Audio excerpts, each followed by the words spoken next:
നമ്മളെ പാകിസ്ഥാൻ മുക്ക് മണ്ണടി റോഡിന്റെ അവസ്ഥ കേട്ടോ.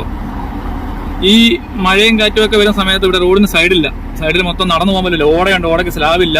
കണ്ടില്ലേ ഈ വളവിനൊക്കെ കണ്ടില്ലേ, പോച്ച കയറി മണ്ണും വീണ് കിടക്കുവാണ്. കണ്ടോ, ഇവിടെ ഇപ്പം വെള്ളക്കെട്ടാവും, ഈ സൈഡിൽ ഇപ്പൊ വെള്ളക്കെട്ടാവും. പിന്നീട് വണ്ടികളൊക്കെ അതിനകത്ത് ചെയ്യും. ഭയങ്കര ബുദ്ധിമുട്ടാണ്. കഴിഞ്ഞ പ്രാവശ്യം ശരിയാക്കിയാണ്, പക്ഷെ ഇപ്രാവശ്യവും NH-ഉം PWDയും ഒരു നടപടി എടുത്തിട്ടില്ല. മഴ വരുന്നുണ്ട്, മഴ തുടങ്ങി, സ്കൂൾ തുറക്കുന്ന സമയമൊക്കെയാണ്. പാകിസ്ഥാൻ മുക്കിൽ നിന്ന് മണ്ണിക്ക് വന്ന വഴിയാണ് കേട്ടോ. യാതൊരുവിധ സുരക്ഷാ മാനദണ്ഡങ്ങളും ഇല്ലാത്ത സിഗ്നൽ ബോർഡുകൾ നേരെ എല്ലാം കാട് പിടിച്ച് വെക്കുക. സിഗ്നൽ എല്ലാം കണ്ടത് കാടും പള്ളിയും പിടിച്ച് കിടക്കുന്നതാണ്.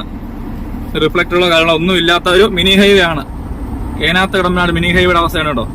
കണ്ടോ, വെള്ളക്കെട്ടായിപ്പോ കണ്ടോ. മഴ പെയ്തുകൊണ്ടിരുന്നാൽ വെള്ളക്കെട്ടാവും. വാഹനങ്ങൾ നിരവധി വണ്ടികൾ ഇവിടെ അപകടത്തിൽപ്പെട്ടില്ല കേട്ടോ.